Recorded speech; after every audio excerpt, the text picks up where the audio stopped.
This is Here's How, Ireland's political, social and current affairs podcast, presented by William Campbell. Thank you for downloading episode 86 of Here's How for the 11th of June 2019. I love radio. I have ever since I burnt through PP3 batteries for my first transistor. On this podcast, I've got questions for someone who's in charge of broadcasting in Ireland.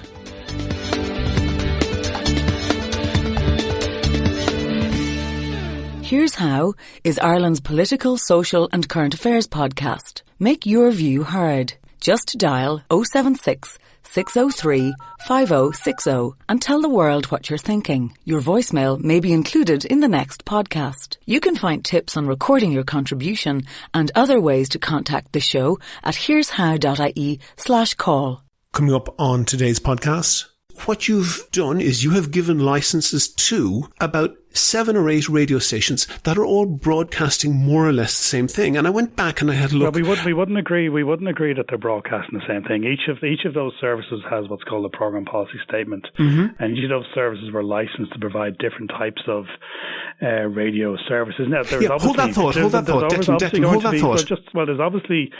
obviously going to be some overlap in those services. But for example, 98 FM is a classic hit service. FM 104 is a top 40 service. Spin 103 is a service focused on very new music with a youth focus. Classic Hits is a multi-service across the country, so it's covering not just Dublin but other services. But I suppose what I would say is that they're all licensed for very different services. Okay, you say they're very different. Which one of those could not play Ed Sheeran? Which one could not play Ed Sheeran? I mean, that's a very specific question. That's coming up in just a moment. And I'm not going to have my little rant at the top of this podcast because the interview is quite long, but I thought it was interesting, so I don't want to chop it down. So I just want to quickly say thank you to all of my donors on Patreon. They're the kind people who donate $1 or $2 per podcast or per month, which allows me to put more time into research making the podcast. If you think that you could do the same as them, there's details on the website and at the end of the show. On the line now from the Broadcasting Authority of Ireland, I have Declan McLoughlin. He's a senior manager there. Declan, what's the BAI for? It's essentially the regulator for the radio and television sector in Ireland, and it has a range of activities, including licensing of radio and television services, the development of broadcasting codes and rules, a range of compliance activities, and then it supports the public and the broadcasters via activities such as sectoral development, media literacy, and also via the funding of radio and television programming of particular public interest. Okay. The BAI, I think, might be analogous, at least a little bit, to Ofcom in the UK, which is the broadcasting regulator there, and the FCC in the US. It's the Federal Communications Commission. But those two would have very, very different focuses. The FCC would really be a technical organization, and they make sure that, one radio station broadcasting on one frequency doesn't interfere with another station in another city. Ofcom take a much deeper regulatory role, and they take an intense interest in the content of each radio station, and they will on occasions tell radio stations, including BBC stations, that they have to change their programming in a particular way to appeal to different audiences or for whatever other reason. Which of those two paths does the BAI follow? Well, our focus is predominantly on content. If you were to compare the Irish regulatory system to the UK, effectively, the Ofcom would include a Comreg-like function. So they have a licensing and spectrum function. They also have a role in respect of content and licensing. So they have a broader remit than the BAI. The BAI's role is very much focused on content in terms of licensing and regulating content. But when they say, and people will be familiar with American media, so when the US talks about licensing, they're really just saying technical correctness, that people don't interfere with each other and so forth. When you say licensing, you really have an eye to content. And one other big difference is the FCC take no opinion on the correct number of radio stations. Even in Dublin, but certainly in most parts of Ireland, most of the radio band, if I turn the dial, most of the band is devoted to frying sausages. So we don't have nearly as many radio stations. There's like literally no gaps if you go to most places in the US. Why is that? Well, I suppose it's very much due to the physical infrastructure. I mean, when historically radio licensing in any jurisdiction was around spectrum and the amount of spectrum, and clearly in a country such as America, given its size, there's a very significant amount of free airwaves for licensing. In the UK, there's also more than in Ireland, but ultimately in Ireland there's less frequency. And therefore, the licensing regime is very much linked to that. Roll back there. Are you saying that the number of radio stations that I have on my dial, whether I'm in the wilds of Mayo or the centre of Dublin, that's the maximum number of stations that could technically fit? Yeah, more or less. I mean, there's a spectrum going from, let's say, around 88 on the FM dial up to whatever 108. I think, I don't remember the exact figure. And there must be at least, I suppose, 0.3 frequency you have to have gaps in between them. And therefore, that puts an actual physical limit on the amount of radio stations that can be licensed without interfering. Now, when you get down to local areas, you can have a bit of flexibility. And that's, so for example, we can license local community radio stations in Cork because there is locally more spectrum. But generally speaking, there are physical airwave limits on spectrum. Now, that's obviously changing with the development of digital. But sure, but I'm really surprised at that, because I'm looking at the listing on the FCC website for New York City. Now, New York City is actually in quite a densely populated area. It's very close to other cities like Philadelphia, like Scranton and Allendale and Stamford and so forth. But for New York City alone, there are 40 different radio stations licensed to broadcast from New York. And that's not counting the stations that if you were in New York, you could pick up from other cities. So I'm wondering, they live in the same technical world as us. You're really saying that you couldn't fit in anything else? Well, I suppose I'm not deeply familiar with the radio licensing structure in New York, but I know in America they have, for example, satellite radios. No, I'm just talking about AM and FM stations here. Well, you're asking, I suppose I can't. There's also issues around, you also have to coordinate frequencies with the UK, you have to coordinate frequencies with Northern Ireland. So I'm not an expert in this area, but my understanding is that there are basic technical limitations in an Irish context, and I can't really speak to the American context and what the regulations are like there, why the structure will be different. Okay, I would imagine that the technology is more or less similar, but put that aside. Bearing in mind we do have 60 radio stations in Ireland. So there are a lot of radio stations in Ireland. So it's not that there's somehow a very limited amount. But I said there are licensing and spectrum issues, but I wouldn't be familiar enough with them to give you a detailed answer as to why there would be a difference in New York compared to Dublin or Ireland. Okay, putting that aside then for a minute, I kind of get a feeling, because I love radio. I've had a radio since I was about 5, and I remember tuning in and discovering pirate radios. And it seems to me that the diversity in radio that you get in other places is not really there in Ireland. For example, in the centre of Dublin, there's a whole bunch of radio stations, and you could say 2FM, 4FM, Today FM, 98 FM, 104 FM, Spin 103.8, Radio Nova, Sunshine Radio, some pirate names cropping up again there. Those are the big radio stations that have a big fat FM signal, and they're all playing more or less the same thing: adult rock / top 40 music, news at the top of the hour, followed by weather. Stay tuned for the music after the break. It's very, very samey. And if I look to the UK, for example, Ofcom are very strict with BBC Radio 1. I'll get to that in a minute. But if I look, for example, to New York, there is one station, WNYL, which broadcasts heavy metal music. And that's their niche. And that's one of the 40 stations. They make that work for them. And that music is also available. For example, BBC have specialist music stations, but they're like the flagship one is BBC Radio 1, which would be the youth popular station. We really miss out on that in Ireland, don't we? Well, I think you can't really compare radio services and the range of radio services in the country or a place like New York or England with Ireland. There's a couple of reasons for that. Obviously, I mentioned there's some frequency issues, but separately there are different markets. I mean, ultimately the way the radio, if you talk about the kind of services you were talking about in Dublin, the commercial services, the way they work is that they need to be commercially viable. And if you're dealing with someone like London or New York, the amount of audiences, the amount of advertising is much, much greater in terms of supporting a viable commercial radio service than you would have in Dublin. So there's plain pure market differences. Sure. That's true. That's true. But pause on that for a second, because you're the licenser.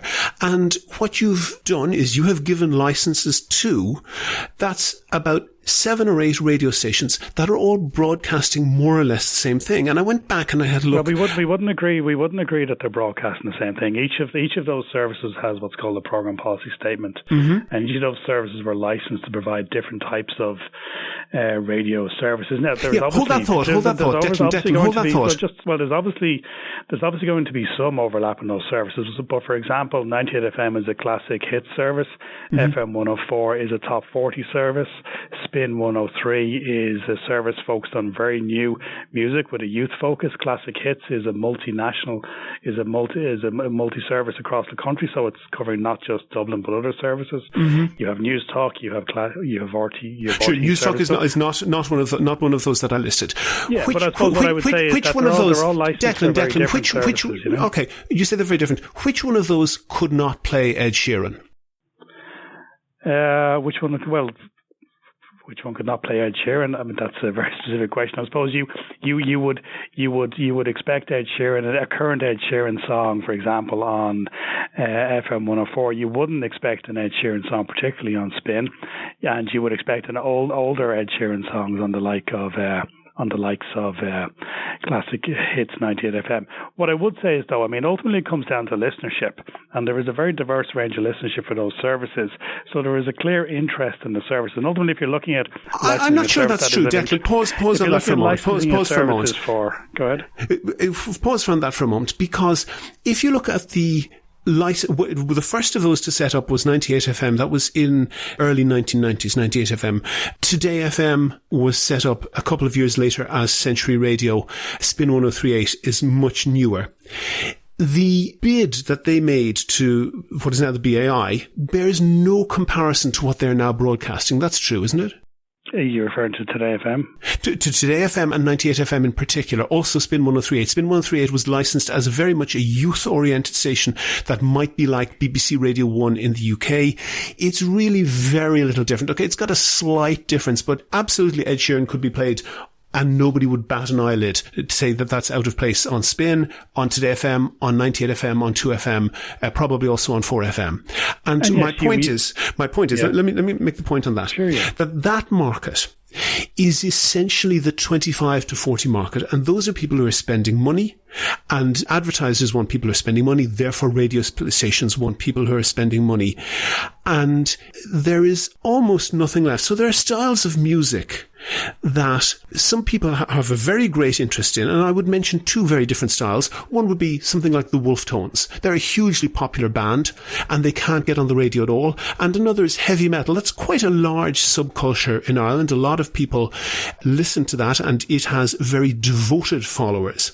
But neither of those are played on the radio, because if somebody plays the latest Ed Sheeran song or an oldie from Kylie Minogue, nobody changes the station. If somebody plays the Wolf Tones or heavy metal, that has its fans, but the people who don't like it will probably change the station. And what we end up is with, when we could have maybe one station that played a lot of heavy metal or one station that played a lot of the Wolf Tone style, we don't get that. We get a whole load of stations that play stuff that's very, very bland. Well, I mean, I suppose it probably just two comments on that. One, I mean, the way the license system works is that each of those services have different remits. If their program policy statements are public documents which are accessible to anyone. We then assess their compliance against those, and then if there's an issue with non-compliance, then we deal with that. So, I mean, you are going to have overlaps in terms of music, but our own view is that they are quite different services serving different audiences, and they're all addressing an audience need, and you can see that from the fact that they're still on air and they're still listened to. On the more broad question about, let's say, different types of music, the way the licensing structure is set up and the way that the regulatory structure is set up under broadcasting law is that basically the BEI invites what's called an expression of interest. So we say, okay, well, we have spectrum. We are inviting views on what people would like to provide on that service, and then based on that, then there is an invitation for applications. So we don't, and that determines what actually is licensed, because they are commercial radio services, and ultimately individuals or companies or groups or shareholders will pitch for those. And we don't, a good example with jazz, we've never had a pitch for a jazz service. We've never had a pitch for a heavy metal hard rock service. What is on air is what people are willing to fund and run commercially. And then the likes of RTE or other services will provide different types of music as well. So I'm not sure that they do. And ultimately that is linked to spectrum and also what people are willing to invest in. Okay, I'm not sure that they do, and I know that 2FM was originally set up as Radio 2, very much in the model of BBC Radio 1, which was very much set up to attract a youth audience and particularly take them away from pirate radios. Ireland was 20 or 30 years late at that, but that's what the origin of 2FM was. But BBC Radio 1 has been instructed by its regulators to have essentially a cultural revolution pretty regularly. In the mid 1990s, there was one mid to early 1990s. BBC Radio 1 fired a whole slew of their most popular broadcasters, including people like Steve Wright, and they lost many millions of listeners because they were instructed not to chase an aging audience that would get older with it. They were instructed to chase a teenage and even pre-teenage audience, even though those people didn't have spending money. They were entitled to have radio. They did the same thing in about 2012. They fired Chris Moyles, who was their most popular DJ, because he was appealing to an aging audience that was maybe a BBC Radio 2, an older audience. He was appealing to that, and they were told, knock it off, to appeal to a younger audience and to constantly reinvigorate. RTE 2FM has presenters in their 60s and 70s, and even up to recently one presenter in his 80s. It's really just another adult rock / top 40 station, isn't it? It's well, I can't necessarily agree with that, because the RTE 2FM is appealing to a younger audience as well. I mean, the thing is, I think do they release their average listener age to you? Well, they've changed the law figures, which are publicly available, and they're released every quarter. So yeah, but you can't get their average age of listener. I don't have that information at hand, but that will be available from the general law figures. I mean, the thing is, you can't compare UK regulatory systems and radio services to the Irish system. And secondly, I think you're focusing rather narrowly, I think, on what's available. If you, like the BEI licensed services across the state, so you have like the likes of 15 or 16 community radio services. You have... I'll move on to community radio services in a bit. You have about 20 local radio stations which are providing very local services. You then have the national services, which are not licensed by the BEI in terms of the RT services. You have Lyric FM, you have Radio na Gaeltachta, you have Irish Lounge Radio services, you have student focused services in Cork, Galway, Limerick, and then you have the music services, which are at a regional service. So I think by simply focusing in on the Dublin market, and I don't agree with your analysis of the Dublin market, but by simply focusing on the Dublin market and by comparing it probably inappropriately to the UK, I think you're presenting a very narrow perspective of what's available in terms of radio services. Let's move on then to because you mentioned the community ones, and I think that's very interesting. It's a very important sector. How limited is their signal strength? The way it works is that, generally speaking, they are licensed for a particular area, so it would be around 8 kilometres from that particular area. How many kilometres? Maybe around 8 kilometres. Okay, so very, very small.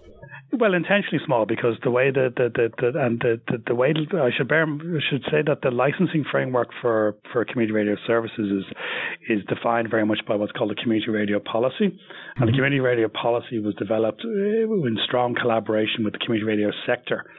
So the services are meant to serve the whole point of them is that they're meant to serve the very local area, and therefore the small franchise area, broadcast area, is intentional, because if you're servicing, for example, Connemara and Letterfrack, which one service is, then it makes no sense to be servicing a town 30 miles away, because they're not in your community, and therefore your ownership and your programming is not going to mean anything to them. So, but if you are within the area and there's a hill between you where the radio in the kitchen isn't quite so good, or people are a little bit wobbly when they're tuning it in, we can get a stronger signal if it's available.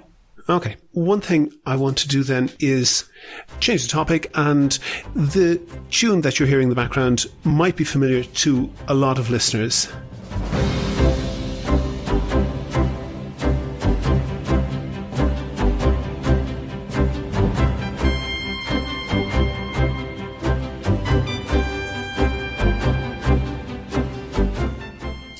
That's the theme from Channel 4 News. It's called Best Endeavours. A huge number of people in Ireland will be very familiar with that. And Channel 4 is a very particular broadcaster in the UK. It's different to the BBC and to the commercial broadcasters because it's owned by the government, but it doesn't get any funding from the government. So that means it's independent of shareholders, but it's also independent of the government in the sense that they don't have to beg the government for license fee increases like the BBC does. And Channel 4 News, which I know a lot of my listeners listen to and a lot of people in Ireland listen to, they've got a really unique voice in British broadcasting. They tend to question government decisions very robustly, and some of the stories they've broken down the years have been absolutely astounding. They broke the story of the dodgy dossier that the Blair government was lying about Iraqi weapons in the lead up to the war with Saddam Hussein. They broke the MPs' expenses scandal, which led to 4 MPs going to jail and to huge reforms in the House of Commons. And of course, more recently, they broke the Cambridge Analytica story about political manipulation on Facebook. I'm sure you agree, Channel 4, it really has a vital and unique niche in UK politics. What do you think, what news broadcast provides that service in Ireland? Well, clearly the public service broadcaster, RTE, would have a strong public service remit, which is not dissimilar to Channel 4. So, I mean, there are many examples of RTE breaking news stories, in particular via its Primetime Investigates. So there would be. I mean, I think that's one of their key roles, which would be different from the commercial radio sector or the commercial television sector, which has a different remit. At best, I think RTE News might be compared to BBC News, but do you not think that there is any advantage that Channel 4 has in the way that it is independent both of shareholders and of government funding?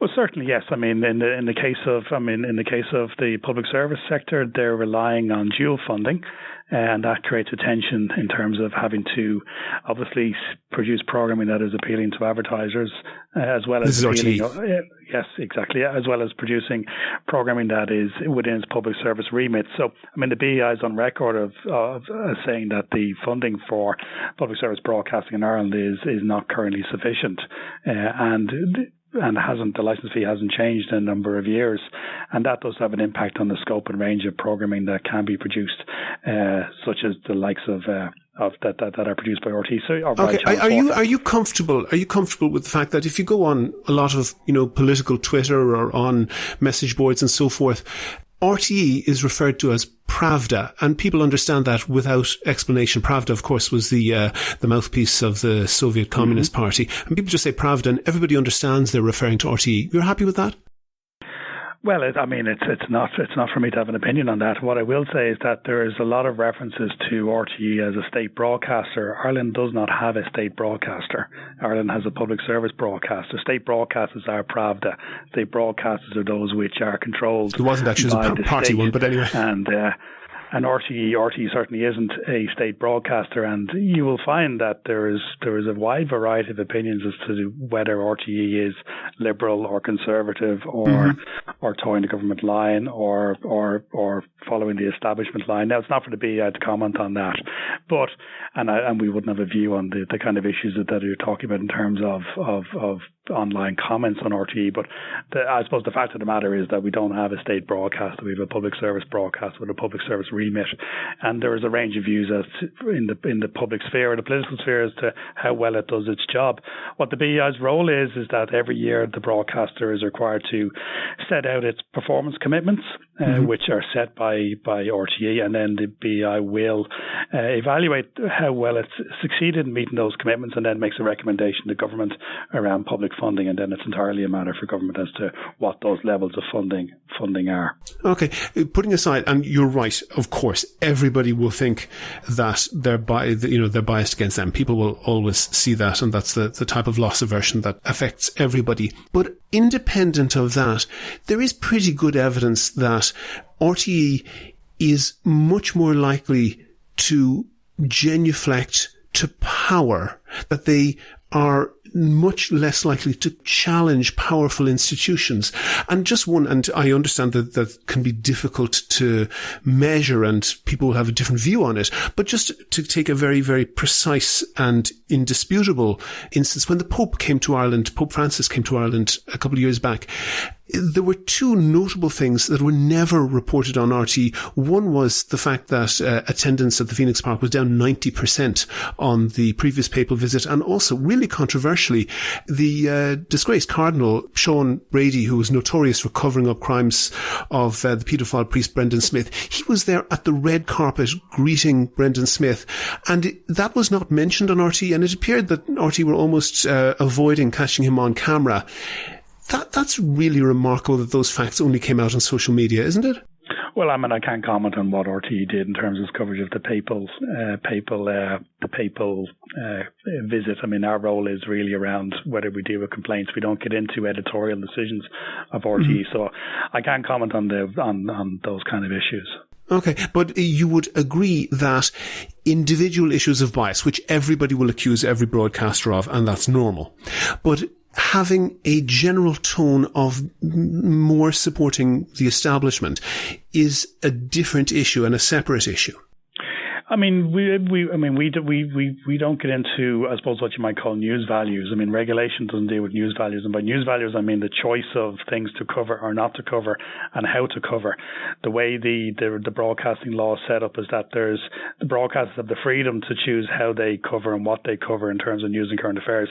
And obviously, RTE has a certain public remit, which is why you would have coverage of the papal visit on RTE, which you wouldn't necessarily have on to the same extent on a service such as Virgin Media One. What our role is really is to set out the standards in terms of what fair, objective and impartial coverage is, and then to adjudicate on complaints that arise thereafter. Yeah, I've been reading those. We don't get into what they should or should not cover and how they should or should not cover. So things like the papal coverage or some of those issues that you're dealing with are not really a matter for the regulator, except insofar as they raise questions about infringing broadcasting codes and rules. Okay, I've been reading. I have an awful lot of sympathy with you, by the way. I've been reading on your website, because you publish them all, the complaints against various broadcasters that you have adjudicated on, and I just pity the person who has to read all of those. And a lot of them, there's a very high rejection rate. Something like 80 or 85% of them are rejected. And when I saw that statistic, I thought that raised an eyebrow. But when I read a lot of the complaints, I had more sympathy with you, because I think largely that was justified.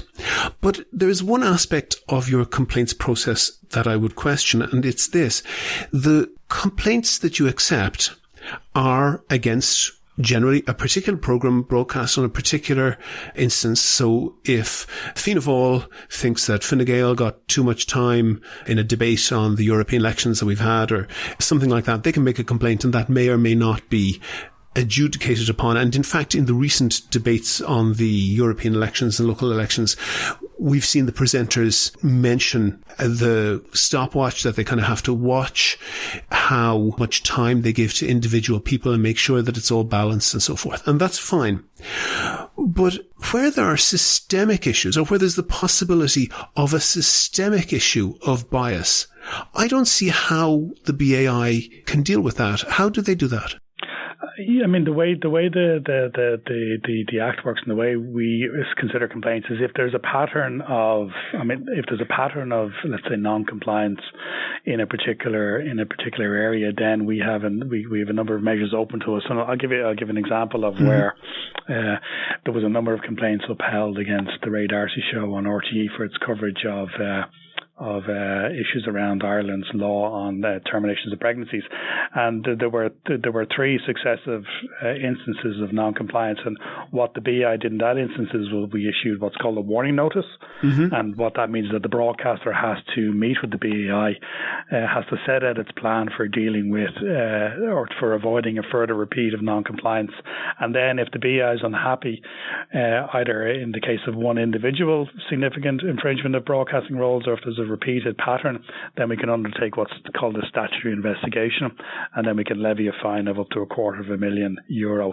So I think we won't necessarily we will deal with sort of what you might call consistent issues of non-compliance with codes and rules around fairness or objectivity in using current affairs where there's a pattern, and that pattern would emerge either from a monitoring process or would emerge from a complaints handling process. So there is a framework there, but I suppose it is important to ensure that broadcasters have a wide latitude in terms of freedom of expression. Okay. Let me give one example where there is clear good reason. Let me give you one example then from history, because Owen Harris is, I think, still around, but he was a political operator. He was a member of the Workers' Party in their heyday, and he worked on what was then Today Tonight, which is the forerunner of Prime Time on RTE. And Fianna Fáil got so annoyed with that particular programme that they called it, instead of Today Tonight, they called it the Workers' Programme, because they felt it was so influenced by Owen Harris and several of his colleagues who were very strong Workers' Party supporters at the time. And Owen Harris has given an interview where he essentially fessed up to this, and he said that one of the tactics that they would use would be, because they felt they were competing with the Labour Party at the time, they would set up a debate between a Workers' Party representative, and they would be careful to choose the most talented speaker from the Workers' Party, and be careful to choose the least media-friendly and least articulate member of the Labour Party to go up against them. In that sort of an instance, clearly there was a failure of regulation then, because that was allowed to happen. Owen Harris admitted it. But if something along that line was happening now, how would you catch it? Well, I think obviously, as you said, that goes back quite a number of years, and I imagine other producers in the programme might have a different perspective on the matter, and RTE may well have a different perspective on the matter. But the way that would be captured now is that certainly in terms of the current regulations, I mean that kind of situation where you would have a stronger interviewer against a weaker interviewer. I mean, ultimately, if the way in which the programme was handled was such that there was a lack of fairness, then that could be captured. That would be a factor that could be taken into account. And certainly in the case of some, I'm thinking of a complaint that was made a number of years ago, where there was a presenter dealing with a less experienced guest, and the complaint was that the presenter basically was being unfair because of their experience and the experience gap, and that was a factor that was taken into account. So I mean, these things are handled on a case by case basis, but certainly the fact that you have a more experienced presenter against a weaker, less experienced guest, that would be a relevant factor. But the thing is, the whole program will be taken into account. Yes, but that would be a relevant factor on an individual complaint. But where that's happening at a low level across time, I don't see how your systems can pick that up. Well, I mean, if that was happening on a regular basis and there was a consistent number of complaints which were upheld, that's how it will be taken. That's how it will be handled. I mean, ultimately, the BI's role is not to police every single program that gets broadcast. Rather, it's to adjudicate complaints that do arise and to take action when those situations do arise. So there is an obligation on the public or on any political actors or any campaigners to engage with the complaints handling system as well. So between the two of those, if you had a series of complaints and there was a pattern of editorial behaviour, and there was a series of complaints that were upheld, that's how that would be dealt with. But ultimately speaking, there are limits on regulation, and we don't get into into policing news values and how programs are put together. It's really about what's broadcast and whether there's a pattern of non-compliance that emerges. But you do enforce balance. Well, we enforce fairness subject to impartiality. I mean, there's a common misperception that balance is a legal obligation. There is no legal obligation. Impartiality, then. Yeah, and balance is a way in which you can achieve fairness, objectivity, and impartiality, but that can be achieved by a presenter, or it could be achieved by a reporter presenting an item, or it could be achieved by having another person in the room. It can also be achieved by equal airtime, but there's no obligation for equal airtime. So you can have Leo Varadkar on today, and you can have Micheál Martin on tomorrow, and you don't say that either one of the other of the programs was biased, because they both get a shot at that over time. And also how the presenter engage with the guest as well, what questions they put to the guest, what questions they challenge the guest. So it is very much, otherwise you end up with radio or television, which is just talking heads who are just arguing with each other, and that doesn't necessarily serve the public interest. Okay, what I want to do then is I want to look at two different competing notions of balance or impartiality, or whatever you want to call it. And the first is a tweet which was sent out by Gavin Riley, who is the Virgin Media News correspondent, and he sent a tweet, and I'll link to it in the show notes, but I'll read it out to you. He says, "Note to the world at large, balanced coverage doesn't mean each side being happy with its hearing. Sometimes it means one side getting spanked." And I want to compare that with this quotation from Donal Byrne of RTE. He's a senior editor on Morning Ireland. "We have a less than cosy relationship with many, many interest groups and pressure groups, and we are constantly under pressure from them, which suggests to me, in my experience as a news editor and as a programme editor, that we're getting something right when you're getting equal volume of complaints from both sides." Which of those two views of balance do you think the BAI represents the BAI best? Well, I mean, they're both valid. I'll give you, and I'll explain that. I suppose one, you can each situation is going to be different, and each topic is going to may require different handling. So I'll give you an example in terms of to sort of some of the issues that the first quote deals with, is that if you have two people on the program talking about climate change, and let's assume, and which I do, that the debate on the climate change as a man-made fact is very, very well established. And you have an interview with one person who's saying that it's nonsense, there's no proof, the world is always warming, it's the sun, or whatever common argument. There's a variety of arguments there, yeah. That. And then you have an interviewee who says, well, climate change is a reality, the majority of scientific fact, etc., etc., etc. Now, if the presenter is more critically challenging of the guest who does not believe in climate change, and that is not unfair, and if they are quite critical and quite hard on that person's perspective, that is not a lack of balance. That's probably an appropriate response. In the other case, you may have a situation where there is a topic which is maybe under much wider debate and discussion. It's a live issue where there are a wide variety of views on what the truth might be or what the best option might be.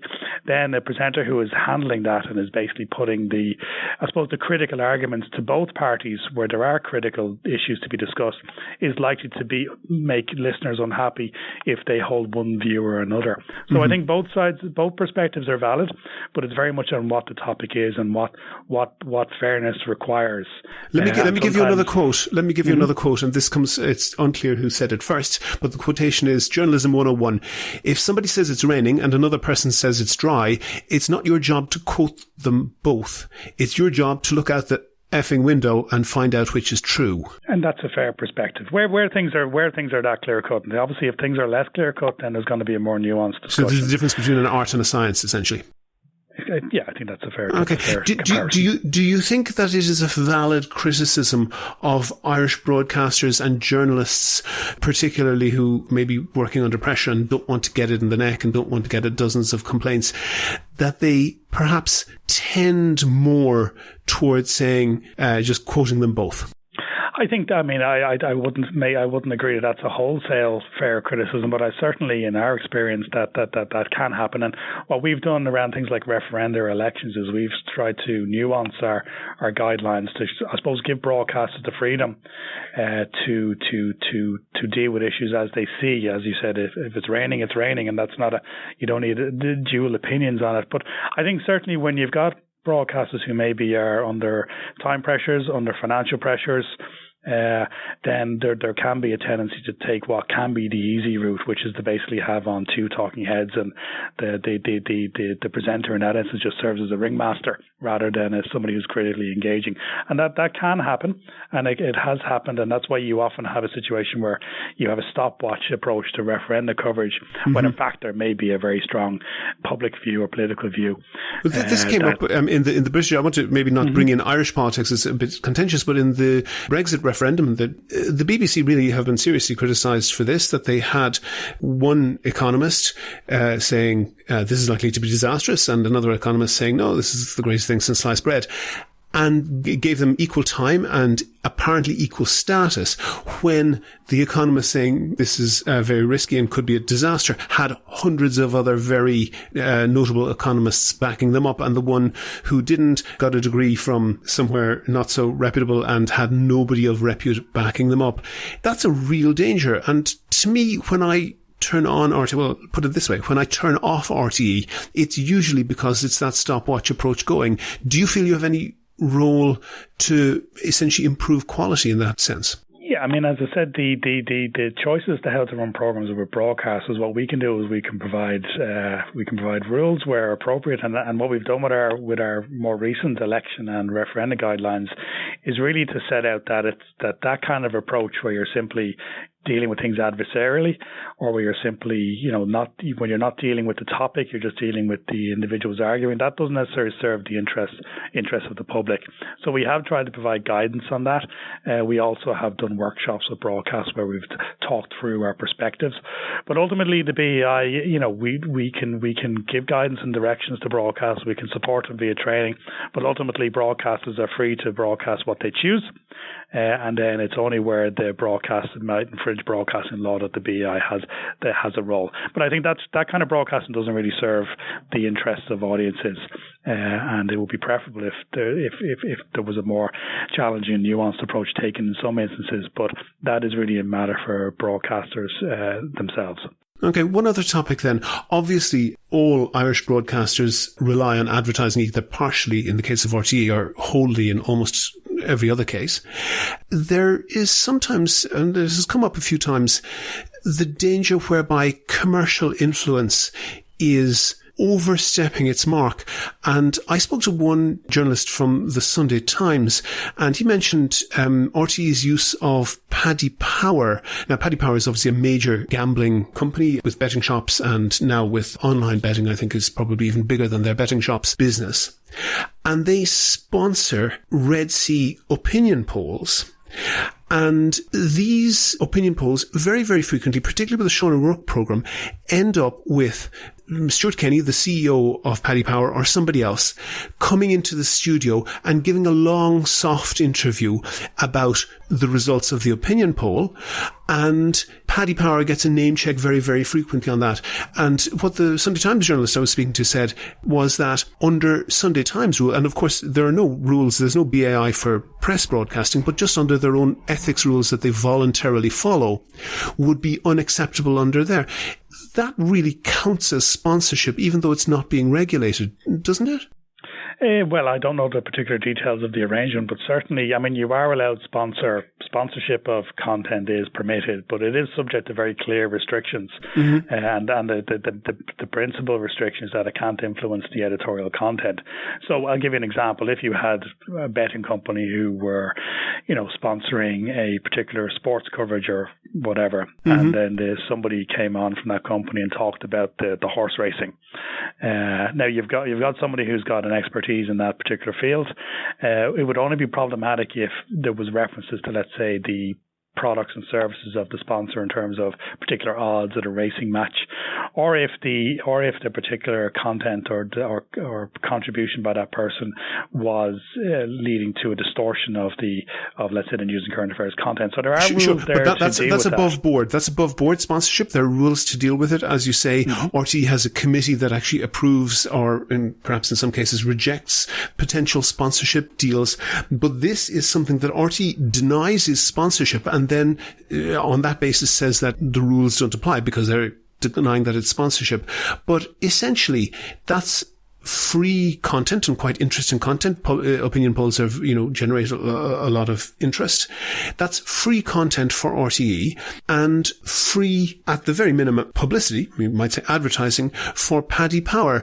And I've spoken to Michael Foley. He is a professor of journalism at TU Dublin, formerly the DIT, and about this topic. And he said that he's quite surprised that the BAI hasn't tapped RTE on the shoulder and said that this type of behaviour, whereby RTE are accepting services, accepting content from particular commercial organizations, then giving very prominent mentions to that commercial organization. That's really coming close to the line in terms of the rules, isn't it? Well, as I said, I'm not familiar with the particular arrangement that you're referring to, but ultimately speaking, there are clear rules in this area, and it's open to any member of the public or any individual to complain about that content, and that so there are. If the content is being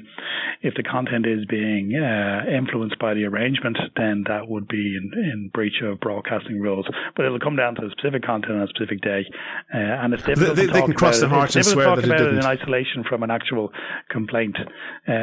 There is nothing wrong with somebody getting promotion via their support for a particular activity. The question is whether it amounts to advertising, and the second question is whether it influences the content in a way that is bad in the public interest, and that's down to the particular arrangement and what's particularly on air. There is obviously a risk in any commercial arrangement, for content to infringe broadcasting codes and rules, but it is very much down to what the content is and what the arrangement is. So it's hard to talk about it in isolation. Okay, you said that it's down to whether you received a complaint. So what Dr. Michael Foley there said about the BAI tapping RTE on the shoulder, is it then the case that the BAI is entirely reactive and doesn't regulate, doesn't intervene proactively in something like that, whereby you have people stepping over the line? I suppose there's two ways in which we deal with compliance. There is the dealing with quantitative issues, so we would actively monitor for compliance with commercial communications, advertising, sponsorship, and the BEI staff would take views on that. When you get into things like standards around journalism or offence or harm, we have the compliance committee.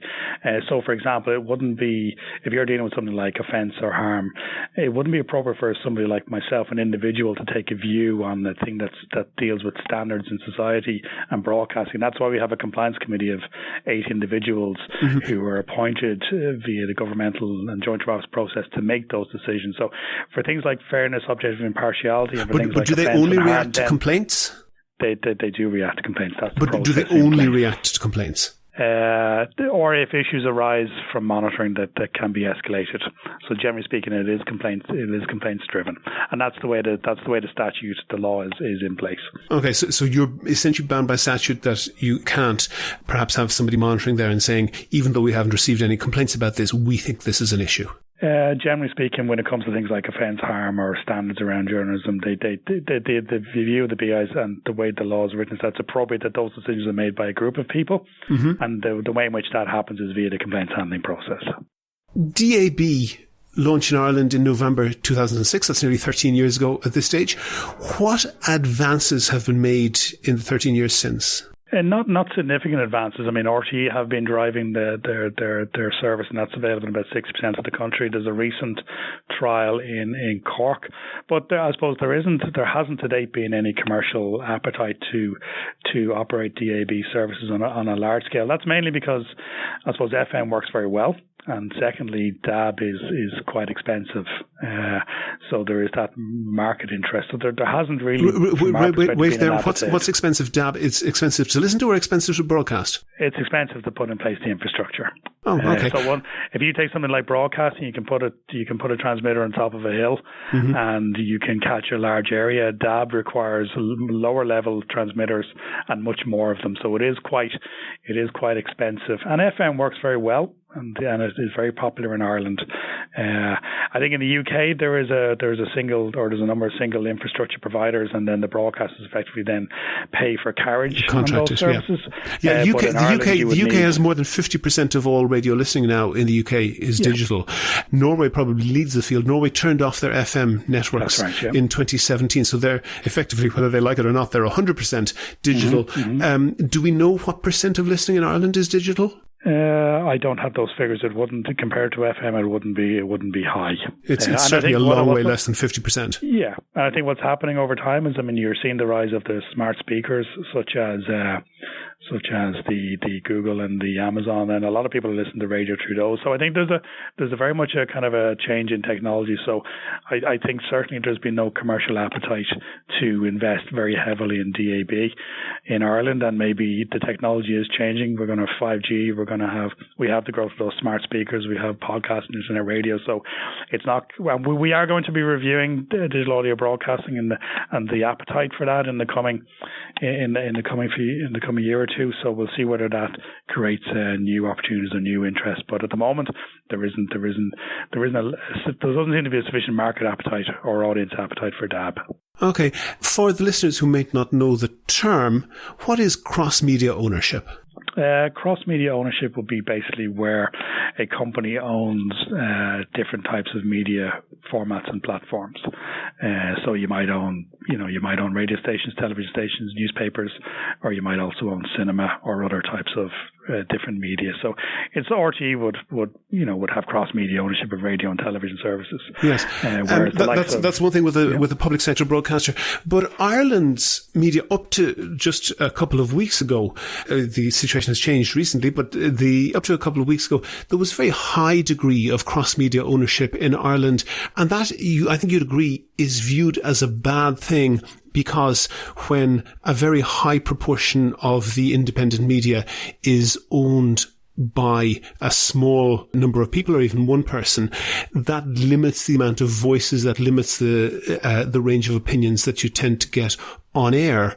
What does the BAI do to prevent that? Yeah, well, I suppose, cross-media ownership isn't in itself a bad thing. It's about the extent to which and the range of services that any one person or group of persons own. I think it's the concentration of ownership that is the key.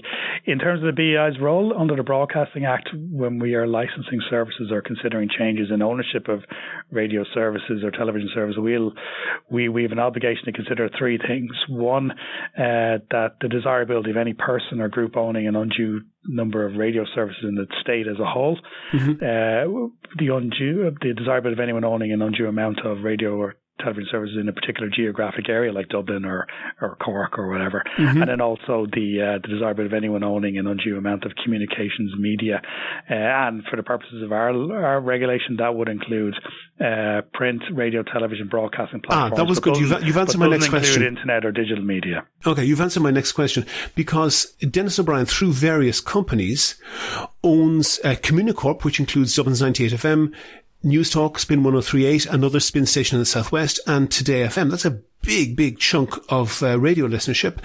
And in addition, owned the Herald, the Irish Independent, the Belfast Telegraph, the Irish Daily Star, the Sunday Independent, Sunday Life in the north, the Sunday World, and a whole slew of local papers like the Kerryman, the Drogheda Independent, the Waterford People, the Wexford People, and other newspapers. Was that too much? Well, when Communicorp purchased the range of radio services a number of years ago, we did an assessment of whether the company had what would be an undue amount of communications media, and our view at the time was that the answer was no. How much would you need to own to be too much? Well, it's done on a case-by-case basis. That's the problem, isn't it? Well, no, that's the strength of it. The other thing to bear in mind is that No, it's not. Hold on. No, pause on that for a second. Yeah. Because if you had a published rule, because this is what the FCC does in the States, and they say that, I don't know if the rule has changed, but the rule was expressed very clearly so that a 10-year-old would be able to tell if somebody was complying with the rules or not. They said no interest can own more than one TV station and one newspaper in a particular media market, say a city like New York or Los Angeles or Kansas City or whatever. So then a 10-year-old could say if you're breaking the rules or not.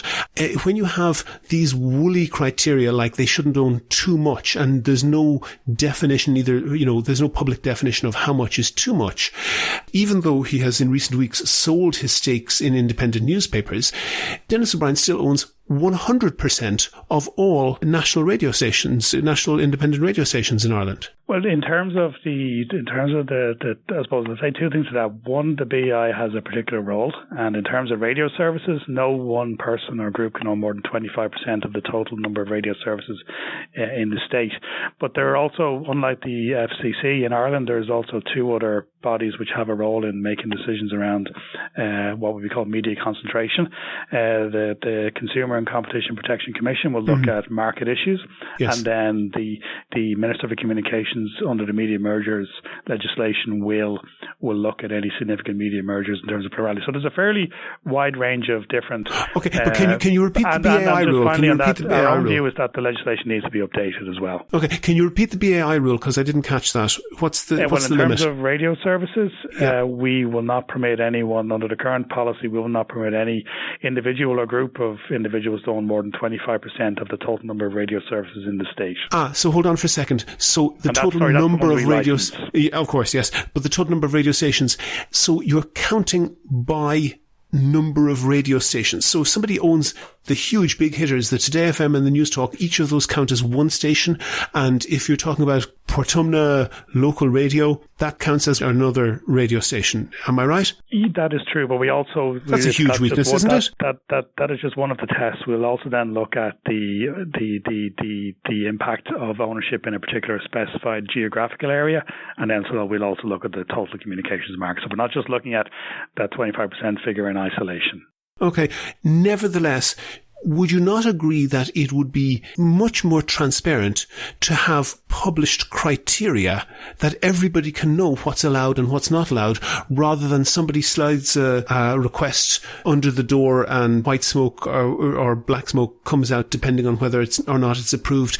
That encourages people to believe that if you're the right person and you have the backing of the right political party, even though that might not be true, that undermines confidence in the system, doesn't it? I think you need to have a balance of approaches, because I don't think to simply say that because somebody owns X that that's the only consideration, because what you do need to do is you need to balance. The BI's approach and the legislative approach talks about the importance of having a diversity of content and also a diversity of ownership, and those two things exist in balance, and you do have to decide between what's if such and such owns this service. I think we were talking earlier. The diversity of content in Ireland is weak. If they can't own, you need to look at what's available to audiences, but also who will fund that, and also you need to look at it in the totality.